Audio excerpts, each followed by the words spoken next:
I feel that many people are afraid to look at happiness, especially on the spiritual path. We have this idea that if we're happy, we're not going to get what we should be getting out of life, out of this incarnation. It's only if we learn how to suffer beautifully or gloriously or something that we'll get what we should get. But somehow these infants come in and they know about happiness and they know about peace. They know how to cry every once in a while too. And we lose this connection with this state of happiness. And we lose something very valuable when we lose that. We begin to think that, worse than that, we begin to create a world for ourselves that doesn't value happiness. And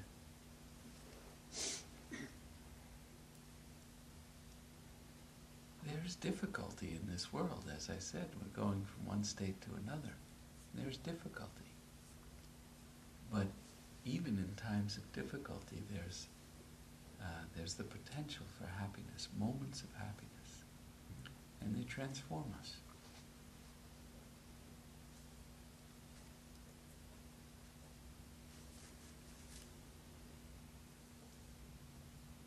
This evening, a little while ago, maybe an hour ago or so, I led an online meditation. And the theme of the meditation, anybody want to guess? Happiness. Happiness, good guess. Yeah. And there was someone who is on retreat with us now, and this person came for this meditation. And usually when you're on retreat, you're silent. But at the end of the meditation, she said, you know, there was something I hadn't realized before that you said. And I said, what was that? She said, you said happiness is a vibration. It's not a response to a stimulus. And we have a tendency to believe that the right situation will make us happy. And there are situations that make us happy, but that's not the level of happiness that our soul, our spirit, is really seeking. Our spirit is seeking a level of happiness that is not dependent upon stimulation. It's not dependent upon circumstances. It's a happiness that is independent. And more in society today, we're being trained in the wrong direction. That happiness comes from the right input. You put in the right ingredients into the happiness machine, and that's what comes out. And what's happening, of course, is that the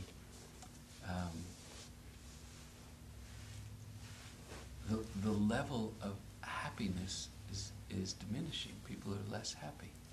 And when that diminishes, then the level of honor at being a human being diminishes. I mean, morality is not something that can be legislated by anyone. Real morality is the inherent ethical nature of the human being. And ideally, we don't need an outside force, a government or a religion or cultural pushing to have us be honorable human beings. It is inherent in us to be honorable. But as our connection with the real inner state of happiness diminishes, our ability, our talent at being honorable diminishes. And we, as an individual and as a collective society, become less honorable. What is honorable? An honorable person is someone who is attuned to themselves, who really has an experience where they know I'm walking the walk of my life, or I'm not. And it's not something that can be taught, and it's not something that can be bought. It's something that we gradually rekindle from our memory as children, because we come in as honorable beings. So, after that delightful prelude, someone should ask the question, well, I want to be happy. How do I get happy? You know, it's a nice talk, but what do I do when the world is falling apart? My world is falling apart, I should say. What do I do when there's so much stress and there's so much strain and, you know, I just don't know where to turn. What do I do? And before you get all excited, I don't know. I mean that. I don't know. There's no universal answer. There's no, you know, take 3 of these, read this book, do this meditation, say this prayer, have this ceremony, take this drug. There isn't that. We've traveled a long way from our center as a collective, not just in the West, but in the East too. We've just traveled a long way from the times when we've been very centered. We also are on a planet that has much more population than it ever had before.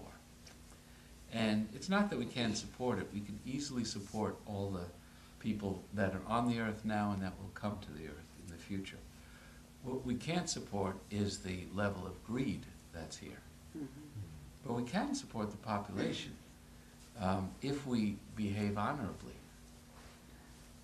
But why am I bringing up the population now when I'm talking about how to be happy? Well, each person is a psychic universe. Each person is a universe of their thought, of their feelings, of their hopes, of their doubts. Each person is a universe of their spirit.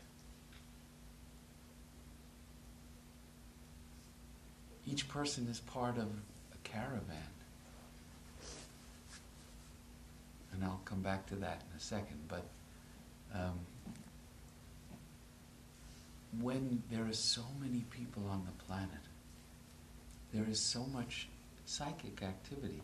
And psychic activity is not closing your eyes and knowing where you lost your car keys. Psychic activity is being aware that around each human being there is a desire body. This is neither bad nor good. It actually is good. Desire is what keeps us going. It's gotten a bad rap over the years, but real desire is a wonderful thing. I'm not commenting on the goals that we desire, because some of them are not so wonderful. But desire itself is a manifestation of God. And God, forget the guy in the clouds with the white beard. God is this universal, ever-growing, ever-evolving, infinite,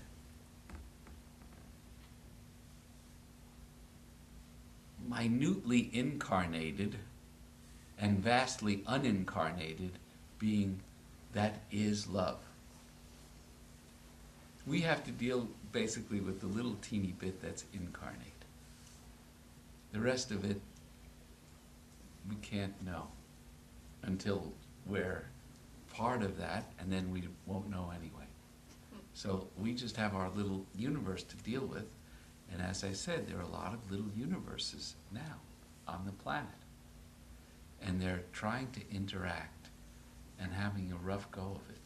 I should say we're trying to, I'm certainly not exempt, and having a rough go of it, because there's a shift that's going on.